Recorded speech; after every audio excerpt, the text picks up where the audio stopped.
బేతాళ కథ. మిత్రద్రోహం. విసుగు చెందని విక్రమార్కుడు చెట్టు వద్దకు తిరిగి వెళ్లి చెట్టుపై నుంచి శవాన్ని దించి భుజాన వేసుకుని ఎప్పటిలాగే మౌనంగా శ్మశానం కేసి నడవసాగాడు.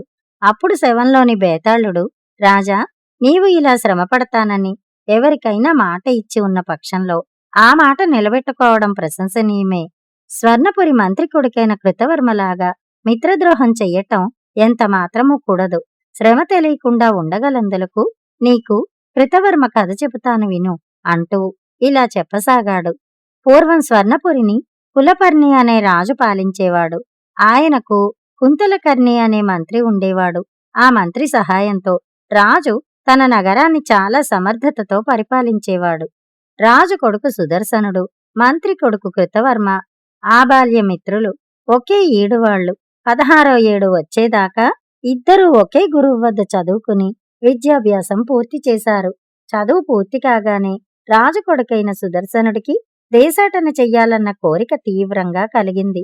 అతను తండ్రితో ఆ మాట చెబితే రాజు అందుకు అసమ్మతి తెలపటమే కాక అతను దేశపు పొలిమేరలు దాటకుండా గట్టి బందోబస్తు చేశాడు. రాజు తన కొడుకును రాజ్యం దాటిపోకుండా నిర్బంధించటానికి కారణం ఉంది.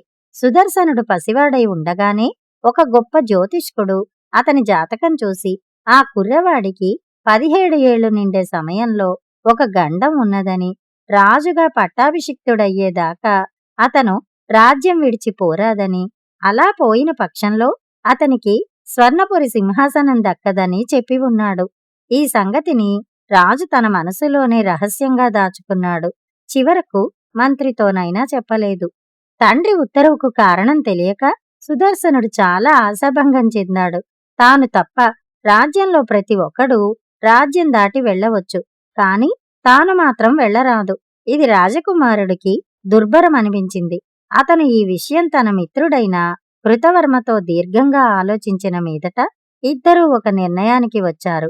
అదేమిటంటే రహస్యంగా పరకాయ ప్రవేశ విద్య నేర్చుకోవటం. వాళ్లు ఒక సిద్ధుణ్ణి పట్టుకుని ఆ విద్యను స్వాధీనం చేసుకున్నారు.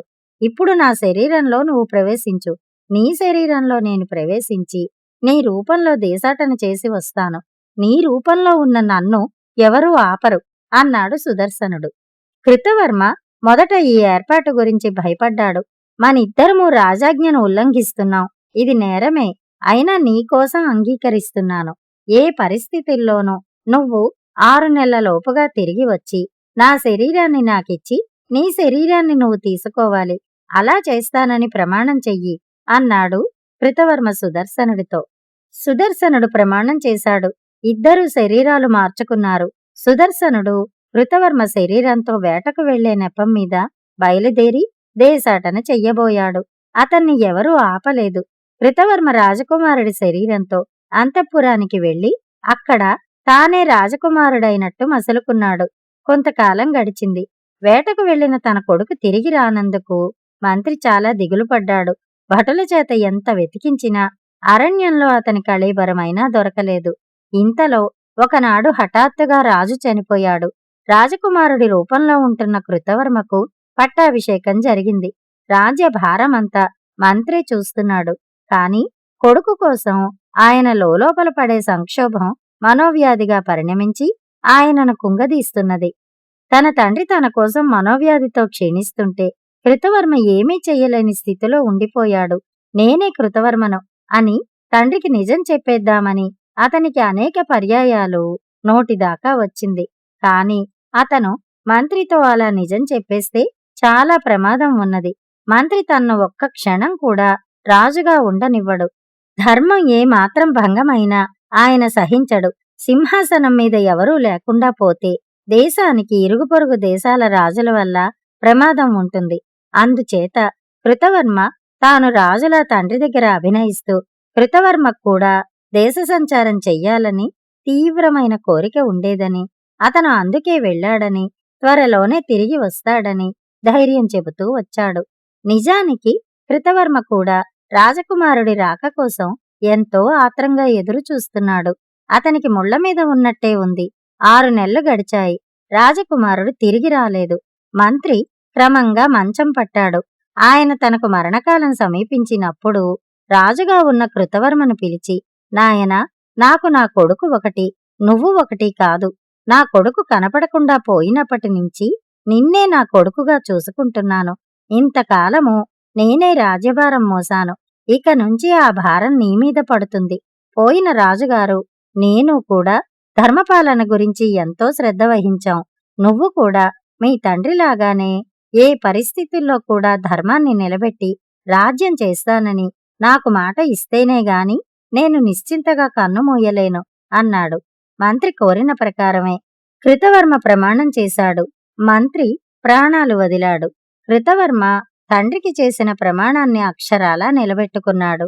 అతని పాలనలో ప్రజలు పాత రాజును, పాత మంత్రిని తేలికగా మరిచిపోయారు. రాజకుమారుడు తిరిగి రానేలేదు. 1 సంవత్సరం గడిచింది. ఒకనాడు కృతవర్మ వేటకు బయలుదేరి వెళ్ళాడు.